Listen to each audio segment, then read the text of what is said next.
లేలే చూడవయ్యా. ఏందే తెల్లరగట్ల చూసేది? గట్ల పోయి ఆవు పాలు పిండు. ఎవరి పిండాలి? ఆవుకి ఆవునే తేవాలి. కొని తెచ్చినాక ఆవు గడ్డి గిడ్డి వేసి పాలు గిరి పెండవయ్యా. ఏంది? ఆవుకు గడ్డి నేనేయాలి? పేడ గిడ్డ అంతా నువ్వు ఎడుకును. ఎట్లయితే పాలు గీలు నేనే తాగల. గడ్డి మాత్రం నువ్వు కాదు, మేము తాగుతాం. ఏంది? గడ్డి గిడ్డి నేనేయాలి, పేడగీడ నేను తీయాలి, పాలు గీరి నీరు తాగుతారు. ఏయ్ వచ్చినట్టు మొక్కం పిల్లాటి పరం అయిపోతే మాట్లాడతావు. పిచ్చి పిచ్చిగా మాట్లాడితే అన్ని మాట్లాడుతున్నా ఏమనుకుంటున్నారా? ఇట్లా బాత్ కడుతున్నావు. బాత కడతం లేదు, గీర్తి కడతం లేదు. మీ ముగ్గురు ఎముకలు ఏరేస్తానే అనుకుంటున్నారా?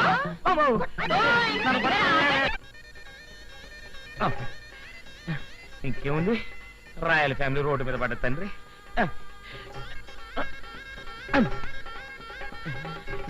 అమ్మో తులసి, నేను పాలు తీయడానికి వెళ్తున్నాను, నువ్వు వాకిలు ఉడిచి ముక్కులే.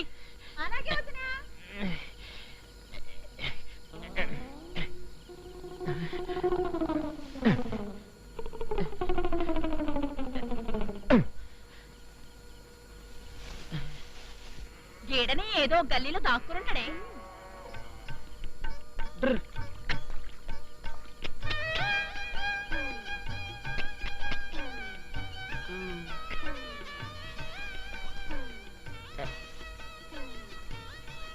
అమ్మో అమ్మో, ఇప్పుడు ఏమైంది? ఆ 2 గేదెలకైనాక నా వంతేనేమో.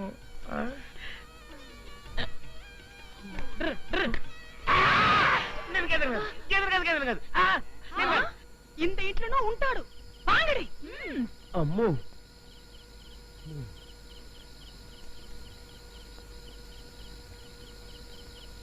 వీళ్ళు మళ్ళీ ఇటు వచ్చారేంటి? వీళ్ళ కంట్లో పడ్డారంటే మళ్ళీ ఓ రౌండ్ వాయించేస్తారు నాయన. ఏరా, మా గేదెల మధ్యలో నువ్వు గేదెల దాక్కుని మా గేదెలను ఎత్తుకుపోదాం అనుకున్నావా?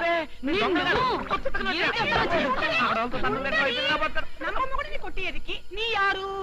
నా ఇంటికి వచ్చి నీ యారు అని అడుగుతున్నారు. అసలు మీరు యారు? కాలా ఆద్మీ మా ముగ్గురికి మొగుడు హై, ఉनको దబా దబా బాధనే కే లియే మే ఇధర్ ఆయా హై. ఏంటివయ్యా, మా చేతులకెళ్ళి తప్పించుకొని నకరాలు చేస్తుండావు.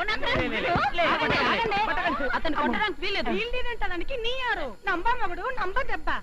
నంబా మొగుడు అయితే మీ ఇంటికి తీసుకెళ్లి దెబ్బేసుకోండి. నా ఇంట్లో మీ బాధుడు నాకు పనికిరాదు. ఏంటి లొల్లి చేస్తుండావు? నువ్వే గబా గబా అందరు జావే. జాతాను. ఏం నాకు మొగుడు లేడనుకున్నావా? జావు జావు అంటున్నావు. ఉండండి. ఏమండి ఏమండి ఏమండి? దెయ్యం కాదే, మీ ఆయన్ని. అదేమిటండి పసుపు పూసుకుని అమ్మోర్లా తయారయ్యారు?